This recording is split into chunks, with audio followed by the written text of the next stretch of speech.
And she said, you know, who would have thought that I would have lived all over the world, and my very best assignment was this one here at the farm.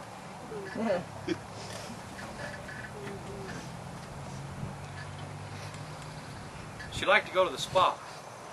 It was another one of our outings. You know, we'd go to lunch, ride. She was always amazed at how Greenwood was growing. She said back in high school, which was only 75 years ago, she said there was a big sign in Greenwood. She said all the young people would laugh about it because the sign would say, "Greenwood grows greater." And she thought, what in the world? Greenwood, this little town, Greenwood grows greater. And we'd go out and we'd ride around some of these neighborhoods here out on the lake. When they sell the lots, they put a sign in the front yard and they'll say, Mary and Tom Smith, Akron, Ohio.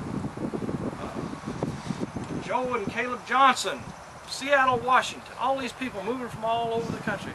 And Aunt Helen was just amazed at that. She said, can you believe, you know, I didn't believe that little sign back in high school. That every time we drove by it, we kind of snickered and laughed and said, Greenwood grows later. And you got people from 50 states that have flown all back here to live around these lakes and in these hills and think all these people.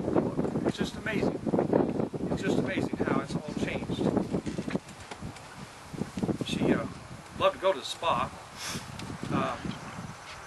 I'd get a massage, of course. And while I was in there getting a massage, I would sign her up for a manicure and a pedicure. She loved to have a manicure and a pedicure.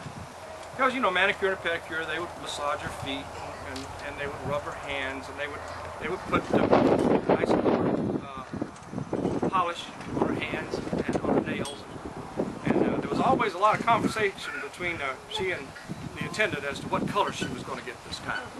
As you ladies that go to the spa, you know, they got some really strange names on those colors. And, you know, she would say, well, I don't think I will. You know, I think I'm going to go with the pink pavilion instead. And I would always tease her, and I'd say, Aunt Helen, I made our appointment to go to the spa tomorrow, and I've signed you up for a pedicure and a manicure and a bikini waxing. And she would just flash that smile right there, and she would just kind of laugh, and she would say, well, that's good, I'll enjoy all of those services. She would tell wonderful stories about sailing down the Ganges River, seeing the burning Ghats and the Taj Mahal of India. She told me one time that she never flew between her assignments. She was stationed all over the world. She said she preferred to take the ships. I said, well, Aunt Helen, now why would you prefer to take the ships when you would go from one part of the world to the other side of the world? It seemed to me they put you on an airplane, they would fly. She said, oh yeah, they would have flown me in some of those planes.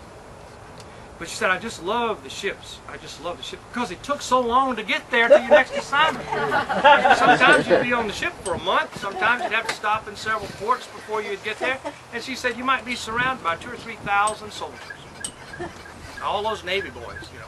And she said they were just fun-loving people. They just had a great time. And I had a great time with them. So she rode assignment to assignment, traveled sometimes on Navy carriers. Now, some of you have heard her say this, so you know I'm telling the truth. For those of you who have never heard the story, I am telling you the truth.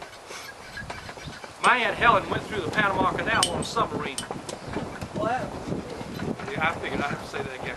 My Aunt Helen went through the Panama Canal on a submarine. Now, I've heard the story more than once because I love the story. So every time I'd get a chance, I'd say, Aunt Helen, tell me about going through the Panama Canal. She'd flash that smile and say, well, you want to hear that again? Oh, I love that story, Aunt Helen. She said, well, I was stationed in Panama, and I had one day off from the hospital. And she said it was during the war, and she said, you know, the Americans control the canal.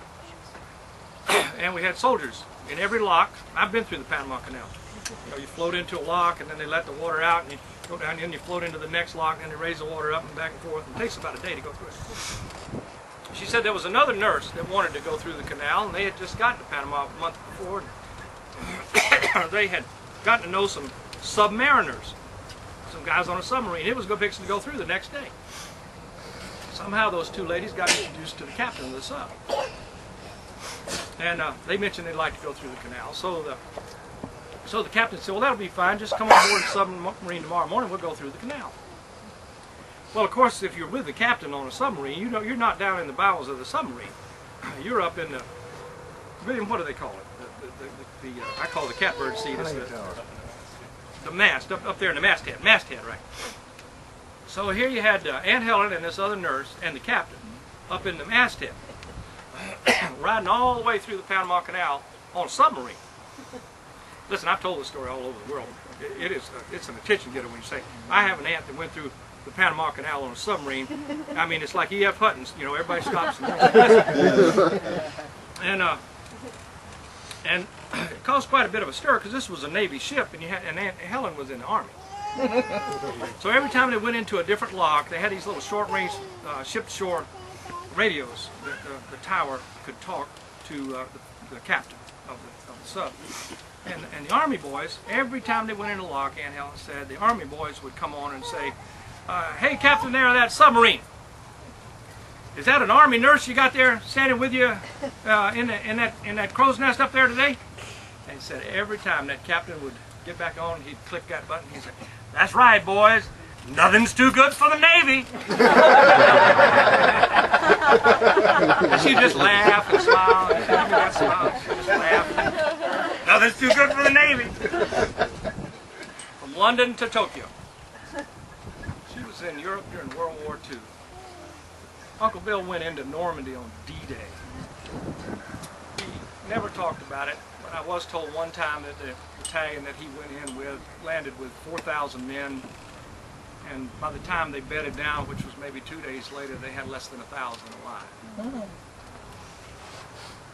Aunt Helen was there during all of that. Aunt Helen was in the Nurses Corps during all of that. Aunt Helen rose to the highest position that a woman could rise to in the Nurses Corps 46 years ago when she retired. She was a major. You don't get to be a major by sitting in the back filling out paperwork. You get to be a major by taking care of the troops.